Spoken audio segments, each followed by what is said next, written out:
Dear students, welcome to my channel. Today my topic of discussion is literary term. The students of English honors find it very difficult at the initial level how to deal with literary terms. English অনার্সে যারা তোমরা ছাত্রছাত্রী আছো বা যারা English honours নিয়ে সবে কলেজে ভর্তি হয়েছে বা ফার্স্ট সেমিস্টার চলছে তাদের কাছে একটা সমস্যা তৈরি হয় যে লিটারেরি টার্মস অর্থাৎ পড়তে পড়তে তোমরা বিভিন্ন টেক্সট পড়তে পোয়েম প্রোজ এসব পড়তে পড়তে তোমরা অনেক সময় সম্মুখীন হবে কিছু শব্দের কিছু টার্মের যেগুলোকে তোমরা ঠিকঠাক বুঝতে পারো না। এদের বলা হয় লিটারেরি টার্মস, যেমন সিমিলি, মেটাফোর, আয়রনি, মেটাফিজিক্যাল। তো এগুলো কলেজে আলোচনা হয়, স্যাররা ম্যাডামরা বলেন, সেখান থেকে তোমরা বোঝো, কিন্তু সবগুলো তো জানা সম্ভব হয় না। যখন যেটা সামনে আসে তখন তোমরা সেটা জানতে পারো।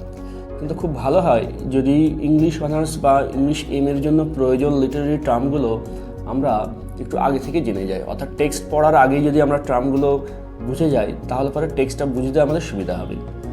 তো এই লিটারেরি টার্মসের উপর বেশ কিছু বই রয়েছে, তার মধ্যে এই বইটি আমি উল্লেখ করছি, anthem dictionary of literary terms and theory. Anthem dictionary of literary terms and theory. এই বই থেকে বেশ কিছু লিটারেরি টার্মস আমি আলোচনা করব, তবে একটি ভিডিওতে সমস্ত টার্ম আলোচনা করা সম্ভব নয়। অন্তত 500 থেকে 600 টার্মস রয়েছে এই বইতে। আমাদের অনার্স এবং এর কোর্সের জন্য যে টার্মসগুলো বেশি প্রয়োজন সেগুলো নিয়ে আমি আলোচনা করব, এবং এক একটি ভিডিওতে 5টি করে টার্মস নিয়ে আমি আলোচনা করব। তো আজকের ভিডিওতে 5টি টার্মস নিয়ে আলোচনা হবে, এরপর বাকিগুলো নেক্সট ভিডিও। এইভাবে আমার একটি ভিডিও সিরিজ পরপর আসতে থাকবে, এবং এই পরপর ভিডিওগুলোতে তোমরা পাবে লিটারেরি টার্মস। তো আজ আমি শুরু করছি। সবচাইতে কমন যেটা সবার আগেই আমাদের প্রায় জানতে হয় সেটা হচ্ছে সিমিলি, মেটাফর, এইগুলো। তো what is a simile? Simile কি? আমরা যদি বইয়ের যে ডেফিনিশন রয়েছে সেটা দেখে আমরা বুঝি, তাহলে সিমিলি হচ্ছে যে a figure of speech in which one thing is explicitly compared to another। অর্থাৎ এটা একটা ফিগার অফ স্পিচ যাতে একটা জিনিসকে তুলনা করা হয় এক্সপ্লিসিটলি অন্যটার সঙ্গে by using words such as like or as. এখানে লাইক বা অ্যাজ এই দুটো শব্দ ব্যবহার করে একটা জিনিসের সঙ্গে অন্য জিনিসকে তুলনা করা হয়। যেমন কয়েকটি এক্সাম্পলও রয়েছে। এক্সাম্পল আমরা বলতে পারি যে হি ফট লাইক আ লায়ন। যখন একজন সৈন্যকে বলতে পারি দ্য সোলজার ফট লাইক এ লায়ন। সৈন্যটা যুদ্ধ করেছিল লায়নের মতো, অর্থাৎ সিংহের মতো। সৈন্যকে তুলনা করা হচ্ছে সিংহের সঙ্গে, এবং এই যে লাইক শব্দটা ব্যবহার করা হচ্ছে যে ফট লাইক আ লায়ন। এই লাইক শব্দটি পরিষ্কারভাবে বুঝিয়ে দিচ্ছে, এক্সপ্লিসিটলি বুঝিয়ে দিচ্ছে, কম্পেয়ার করছে যে সিংহের সঙ্গে সৈন্যের সঙ্গে সিংহকে বা সিংহের সঙ্গে সৈন্যকে। একে বলা হবে সিমিলি, যেখানে পরিষ্কার ভাবে কম্প্যারিজনটা করা হয়। আচ্ছা, এছাড়া আরও একটি শব্দ দিয়ে আমরা পরিষ্কারভাবে এটা বোঝাতে পারি, যেমন অ্যাজ। যেমন একটি এক্সাম্পল বলা যেতে পারে যে you are beautiful as the moon. You are beautiful as the moon, অর্থাৎ তুমি চাঁদের মতো সুন্দর। চাঁদের মতো, এই যে অ্যাজ মানে মতো, পরিষ্কারভাবে ক্লিয়ারলি বুঝিয়ে দিচ্ছে। That is called simile. তো যদি বলা হয় যে যখনই আমাদের সামনে আসবে যে সিমিলি, তখন আমরা বুঝে নেব যে এটা একটা কম্প্যারিজন দুটো জিনিসের মধ্যে, এবং এই কম্প্যারিজনটা পরিষ্কার, ক্লিয়ার কম্প্যারিজন। আর ক্ল্যারিফাই করার জন্য, এটাকে ক্লিয়ার করার জন্য কী করা হয়, লাইক বা অ্যাজ এই শব্দগুলো ব্যবহার করা হয়। এই হচ্ছে simile. Next literary term metaphor. চলো দেখে নেওয়া যাক এর ডেফিনিশন কী। মেটাফর সম্বন্ধে আমরা যেটা দেখতে পাচ্ছি বইয়েতে যে ডেফিনিশন রয়েছে, a figure of speech in which one thing is implicitly described in terms of another। এই implicitly অর্থাৎ অন্তর্নিহিতভাবে, পরিষ্কারভাবে নয়, স্পষ্টভাবে নয়। a figure of speech in which one thing is implicitly described in terms of another। একটা জিনিসকে অন্য জিনিসের সঙ্গে তুলনা করা হচ্ছে বা ডিসক্রাইব করা হচ্ছে এবং সেটা পরিষ্কার নয়, এক্সপ্লিসিট নয়, সেটা হচ্ছে implicit. The image employed to describe something else is called the vehicles। যে ইমেজটা দিয়ে আমরা একটা জিনিসকে ডিসক্রাইব করি, অর্থাৎ যে শব্দটা দিয়ে বা যে শব্দ ছবি, ইমেজ মানে হচ্ছে শব্দ ছবি, অর্থাৎ যে ইমেজটা দিয়ে আমরা একটা জিনিসকে ডিসক্রাইব করি ওই ইমেজটাকে বলা হয় vehicles. while the thing represented is called the tenor, আর যে জিনিসটাকে আমরা বোঝাতে চাই, যাকে নিয়ে আমরা কথা বলছি তাকে বলা হয় টেনর, আর যে জিনিসটার দ্বারা আমরা সেটাকে কম্পেয়ার করছি তাকে বলা হয় ভেহিকল। এক্সাম্পলে বলা যেতে পারে he is a tiger, he is a tiger, সে একজন বাঘ। তাহলে এখানে কার সম্বন্ধে বলছি আর কোন জিনিসটা দিয়ে তুলনা করছি? তো যার সম্বন্ধে বলছি সে হবে টেনর, আর যেটা দিয়ে তুলনা করছি সে হবে ভেহিকলস। তো হি ইজ এ টাইগার, এই যে সেন্টেন্সটি, এটা একটা মেটাফর। তো ফিগার অফ স্পিচের মধ্যে এটা একটা মেটাফর, এবং এতে যে হিকে বলা হয়েছে টাইগার, তাহলে আমরা কথা বলছি কাকে নিয়ে? হিকে নিয়ে। তাহলে হি হচ্ছে টেনার, আর এখানে কোন জিনিসটা দিয়ে তাকে ডিসক্রাইব করছি বা কোন ইমেজ দিয়ে তাকে ডিসক্রাইব করছি? না, টাইগারের ইমেজ দিয়ে। তো টাইগার হবে ভেহিকল। এবারে যদি আমরা আলোচনা করি যে সিমিলি আর মেটাফরের মধ্যে তাহলে কী ডিফারেন্স রয়েছে, কারণ দুটোই তো পয়েন্ট অফ কম্প্যারিজন, দুটোতেই তো কম্পেয়ার করা হয়। তাহলে এখানে লক্ষ্য রাখো যে সিমিলিতে কি হচ্ছে, যে দুটো জিনিসের মধ্যে তুলনাটা পরিষ্কার। যদি বলি the baby's face is like the moon, শিশুটির মুখটি চাঁদের মতো, আবার এটাই মেটাফর হয়ে যাবে যদি বলি the baby's face is the moon, বা বেবির ফেসটাকে যদি বলি দ্য মুন ইজ স্মাইলিং, একটি শিশুর মুখটাকে, একটি শিশু হাসছে তার মুখটাকে দেখে যদি বলি দ্য মুন ইজ স্মাইলিং, তাহলে এখানে মুন মানে তার মুখটা, দ্য বেবির ফেসটা। তাহলে এইভাবে দেখা যাচ্ছে যে the baby's face is like the moon, এটা সিমিলি, আর the baby's face is the moon বা দ্য মুন ইজ স্মাইলিং, এটা হবে metaphor. Next literary term is metaphysical poetry. এই মেটাফিজিক্যাল পোয়েট্রি নিয়ে আমাদের ইংলিশ অনার্সের ফার্স্ট সেমিস্টারে পোয়েম রয়েছে জন ডানের দ্য সানরাইজিং। এই সানরাইজিং কবিতাটাকে বলা হয় মেটাফিজিক্যাল পোয়েম। তো মেটাফিজিক্যাল পোয়েট্রি ব্যাপারটা কি আগে আমাদের বুঝতে হবে। তো তার জন্য আমরা লিটারারি টার্ম থেকে যে ডেফিনিশন পাচ্ছি সেটা দেখে নিই। A form of 17th century poetry. Metaphysical poetry is a form of 17th century poetry marked by the use of striking conceits, wit, colloquial speech, flexible rhythm and meter, complicated themes, both sacred and profane, and abstruse arguments. অর্থ হলো a form of 17th century poetry. Metaphysical poetry হচ্ছে 17th সেঞ্চুরির এক ধরনের poetry, marked by the use of striking conceit. এখানে striking conceit দেখা যায়। Conceit মানে তুলনা, কম্প্যারিজন, আর স্ট্রাইকিং মানে যে তুলনা শুনে আমরা অবাক হব যে এরকম আবার তুলনা হতে পারে। তো মেটাফিজিক্যাল পোয়েট্রিতে এমন হয় যে আমরা সাধারণত দেখি যে কবিরা তার কোনো জিনিসের সৌন্দর্য বোঝানোর জন্য, ডিসক্রাইব করার জন্য পাহাড়, পর্বত, নদী, এইসব প্রাকৃতিক সুন্দর জিনিসগুলোকে তুলে নেয়, এইসব ইমেজগুলো তারা নিয়ে ডিসক্রাইব করে। কিন্তু মেটাফিজিক্যাল পোয়েট্রিতে যে কম্প্যারিজনগুলো হয়, একটা জিনিসের সঙ্গে অন্য একটা জিনিসের যে কম্প্যারিজন করা হচ্ছে সেটা অনেক সময় মনে হতে পারে যে এটা কী করে সম্ভব, একটা স্ট্রেঞ্জ কম্প্যারিজন, যে এর সঙ্গে ওর কম্প্যারিজন কী করে হয়। এই ধরনের কম্প্যারিজনকে বলা হয় কনসিট। এরপর রয়েছে উইট, বুদ্ধিদীপ্ত হয়। পোয়েমগুলোর মধ্যে শুধু যে আবেগ রয়েছে তা নয়, যেমন রোম্যান্টিক কবিতায় আমরা জানি যে আবেগ থাকে, ইমোশন থাকে, প্যাশন থাকে, কিন্তু এখানে ইমোশন থাকবে কিন্তু তার মধ্যে উইটও থাকবে। যে এমন নয় যে কবিতার ভাবনার আবেগে বয়ে গিয়ে এমন সব কথা বলছেন যার মধ্যে কোনো যুক্তি নেই। এখানে যুক্তিশীল কথা বলবেন, আবেগও থাকবে, তার সঙ্গে যুক্তি থাকবে, একে বলা হয় উইট। কলোকুয়াল স্পিচ, কথাবার্তার মধ্যে অনেক সময় কথোপকথন, যে আমাদের কথা, অর্থাৎ আমরা সাধারণ জীবনে যেসব কথা বলি, যে সাধারণ কথা, কলোকুয়াল মানে সাধারণ কথাবার্তা, তো সেই ধরনের কথাবার্তা এরকম এইসব পোয়েমে দেখা যেতে পারে। মেটাফিজিক্যাল পোয়েট্রিতে বেশ কয়েকটি ফিচার্স রয়েছে, যেমন একটি হচ্ছে স্ট্রাইকিং কনসেপ্ট, অর্থাৎ অদ্ভুত তুলনা, একটা জিনিসের সঙ্গে অন্য জিনিসের তুলনা এমন হবে যেন মনে হবে এটা হতেই পারে না, কী করে সম্ভব। তারপরে ভালো করে বুঝলে সেটা অবশ্য তার মধ্যে যুক্তি রয়েছে। তারপরে রয়েছে উইট, এখানে বুদ্ধিদীপ্ত কথাবার্তা হবে, আর্গুমেন্ট থাকবে, যুক্তি থাকবে।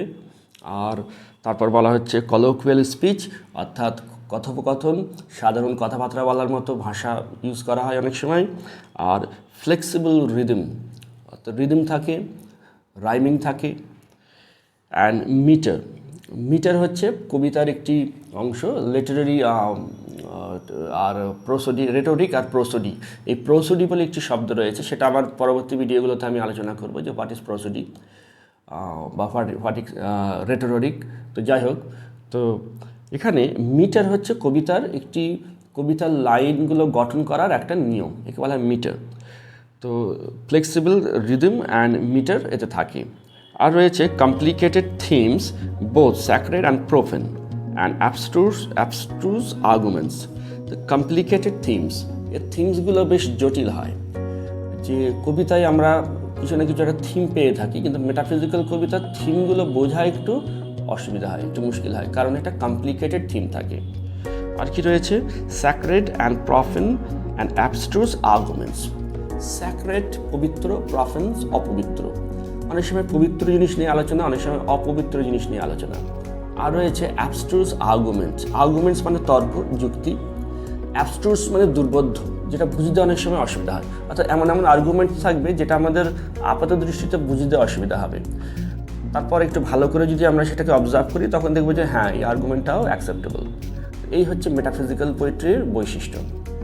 তাহলে যদি আমাদের পরীক্ষায় থাকে যে হোয়াট ইজ মেটাফিজিক্যাল পোয়েট্রি, তার ডেফিনিশন তো আমরা পেয়ে গেলাম। আর যদি আমাদের বুঝতে হয় যে আসলে কি, আসলে হচ্ছে যে 17th সেঞ্চুরিতে বেশ কিছু পোয়েট, তাদের মধ্যে প্রধান ভূমিকা নিয়েছিলেন জন ডান, এছাড়া অ্যান্ড্রু মার্ভেল ছিলেন, আরও বেশ কয়েকজন ছিলেন। তো এনাদের লেখা পোয়েট্রি, তো এই পোয়েট্রির বৈশিষ্ট্য কি না, যেটা প্রথমে আলোচনা করলাম যে মেটাফিজিক্যাল কনসেপ্ট। আচ্ছা, মেটাফিজিক্স শব্দটা নিয়ে একটু আলোচনা করার বিষয় রয়েছে। মেটা আর ফিজিক্স। মেটা মানে বিয়ন্ড দ্য লিমিট, আর ফিজিক্স মানে ফিজিক্যাল ওয়ার্ল্ড। অর্থাৎ ফিজিক্যাল ওয়ার্ল্ডের বাইরে যে জগৎ, সেই জগৎ নিয়ে এখানে আলোচনা। মেটাফিজিক্যাল পোয়েট্রি, যে পোয়েট্রি শুধু ফিজিক্যাল ওয়ার্ল্ড নিয়ে, ফিজিক্যাল নিয়ে আলোচনা করে না, এর বাইরে কেউ আলোচনা করে, তাত্ত্বিক বিষয় নিয়ে আলোচনা করে, কংক্রিট থেকে চলে গিয়ে অ্যাবস্ট্রাক্ট ওয়ার্ল্ডে চলে যায় এবং অ্যাবস্ট্রাক্ট ধারণা নিয়ে আলোচনা করে, সেই হচ্ছে মেটাফিজিক্যাল। তো মেটাফিজিক্যাল এই দুটো শব্দ দিয়ে যদি আমরা এর অর্থ বুঝতে চাই যে এটা কী ধরনের কবিতা, তো এটা beyond physics, beyond physical world. আর যদি এর ক্যারেক্টারিস্টিক ফিচার্স জানতে চাই, তাহলে বললাম স্ট্রাইকিং কনসেপ্টস, অর্থাৎ স্ট্রাইকিং সারপ্রাইজিং কম্প্যারিজন বলা যেতে পারে। স্ট্রাইকিং কনসেপ্ট মানে সারপ্রাইজিং কম্প্যারিজন। আর কি রয়েছে, আর রয়েছে কনসিট। তারপর রয়েছে উইট মানে বুদ্ধিদীপ্ত আলোচনা, অর্থাৎ এখানে কথাবার্তার মধ্যে, তার যুক্তির মধ্যে একটা বুদ্ধিদীপ্ত ভাব থাকবে, একটা যুক্তি থাকবে, সঠিক তর্ক থাকবে। আর রয়েছে কলোকুয়াল স্পিচ, সাধারণ কথাবার্তা মতো কথাবার্তা বা এই ধরনের ভাষা ইউজ করা হবে। আর flexible rhythm and metre, rhythm থাকবে, অর্থাৎ রাইমিং হবে লাইনগুলো, কবিতার লাইনগুলোর মধ্যে একটা রাইমিং থাকবে, অন্তমিল থাকবে। আর থাকবে মিটার, অর্থাৎ একটা কবিতাকে সঠিকভাবে। Next literary term sonnet sequence. তো সনেট সিকোয়েন্স কি, সেই নিয়ে তার ডেফিনিশন আমরা জেনে নিই। Sonnet sequence, a series of sonnets by the same author that explores a common theme. অর্থাৎ সনেট সিকোয়েন্স হচ্ছে একটি সনেটের সিরিজ, যাতে অনেকগুলো সনেট থাকবে, পরপর সনেটস আসতে থাকবে, এবং যেটা একজন সিঙ্গল অথর যেটা লিখছেন, একজন লেখক যেটা লিখছেন, একজন কবি সেটা লিখছেন, that explores a common theme. এবং সনেট অনেকগুলো হলেও থিম একটা কমন থাকবে। Love and it's many moods generally form the focus of such sequence. এই ধরনের সনেটের যে সিকোয়েন্স বা থিম, এর মধ্যে সাধারণত থাকে love and it's many moods এবং এর বিভিন্ন moods. The first major sonnet cycle in English literature was Sir Philip Sidney's Astrophel and Stella. The first major sonnet cycle in English literature, ইংরাজি সাহিত্যে প্রথম যে সনেট সাইকেল ছিল সেটা ছিল sir Philip সিডনির Astrophel and Stella. এটা 1591-এ উনি published হয়েছিল। Thereafter, a large number of sonnet sequence followed in rapid succession. এরপর দ্রুত গতিতে আরও সনেট সিকোয়েন্স আসতে থাকে। ফর এক্সাম্পল, স্যামুয়েল ড্যানিয়েলস ডেলিয়া 1592-তে এটা পাবলিশড হয়েছিল। টমাস লজেস ফিলিস 1593-তে এটা পাবলিশড হয়েছিল। Henry Constable's Diana, Michael Drayton's Ideas Mirror and Edmund Spenser's Amoreti 1595. Of all the sonnet sequences of the period, the greatest was probably the series of 154 sonnets composed by William Shakespeare.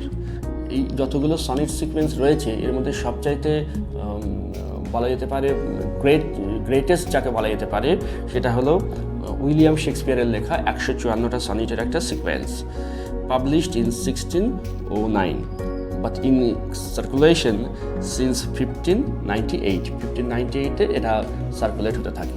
যাই হোক, sonnet সিকোয়েন্সের মধ্যে সবচাইতে উল্লেখযোগ্য হচ্ছে শেক্সপিয়ারের sonnet sequence, যাতে 154 sonnets আছে। এবং এই শেক্সপিয়ারের 154 সনেটসের মধ্যে আমরা এইচএসে পেয়েছি shall I compare thee to a summer's day. আর আমাদের ফার্স্ট সেমিস্টারে ইংলিশ অনার্সের ফার্স্ট সেমিস্টারেও রয়েছে শেক্সপিয়ারের sonnet. Next literary term Spenserian stanza. Spenserian stanza সম্বন্ধে আমাদের জানতে হবে, কারণ আমাদের ইংলিশ অনার্স ফার্স্ট সেমিস্টারে হিস্ট্রি অফ ইংলিশ পোয়েট্রিতে এটা শর্ট নোটের মধ্যে ইম্পর্টেন্ট, স্পেন্সারিয়ান স্ট্যানজা। তো চলো আমরা দেখে নিই এর ডেফিনেশন কি। Spencerian stanza. Edmund Spenser developed this complex stanza form for his long allegorical poem, The Fairy Queen. Edmund Spenser ওনার একটা দীর্ঘ অ্যালিগরিক্যাল কবিতা ফেয়ারি কুইন লেখার জন্য উনি বিশেষ একটা স্ট্যানজা ব্যবহার করেছিলেন, ওনার নিজের তৈরি স্ট্যানজা, আর ওনার নামেই একে বলা হয় Spenserian stanza. It has 9 iambic lines. এতে 9টা লাইন থাকে, এক একটা স্ট্যানজায় 9টা লাইন থাকে, এবং এটা আয়াম্বিক পেন্টামিটারে এগুলো লেখা থাকে। The first 8 of which are pentameters, while the last is an Alexandrian. তো প্রথম 8টা লাইন থেকে পেন্টামিটারে লেখা। এই পেন্টামিটার সম্বন্ধে পরে আলোচনা হবে, আমার অন্য ভিডিওগুলোতে এই টার্ম পেয়ে যাবে। আর তারপর শেষ লাইনটা রয়েছে Alexandrian. Romantic poets like Shelley, Keats and Byron successfully employed the Spenserian stanza in their poetic works. বিখ্যাত বিশেষ করে রোম্যান্টিক কবি যেমন শেলি, কিটস, বাইরন, ওনারা বেশ সফলভাবে ব্যবহার করেছেন এই স্পেন্সারিয়ান স্ট্যানজা ওনাদের লেখার মধ্যে। তো এই হচ্ছে স্পেন্সারিয়ান স্ট্যানজা। তো আজ আমার ভিডিওতে আমি বলেছিলাম 5টা লিটারেরি টার্ম নিয়ে আলোচনা হবে। তো নেক্সট ভিডিওতে আরও 5টা টার্ম নিয়ে আলোচনা করব। আর আশা করছি এই টার্মগুলো জানার পর তোমাদের টেক্সটগুলো পড়তে বা বুঝতে খুবই সুবিধা হবে। তো অপেক্ষা করো নেক্সট ভিডিওর, সেখানে আমি পরবর্তী আরও 5টা টার্মস নিয়ে আলোচনা করছি, বিশেষ করে যেগুলো আমাদের English honours first semester, second semester, এইগুলোর জন্য যেগুলো বেশি ইম্পর্টেন্ট সেগুলো নিয়ে আলোচনা করছি। আজ এতটাই, ভালো থেকো।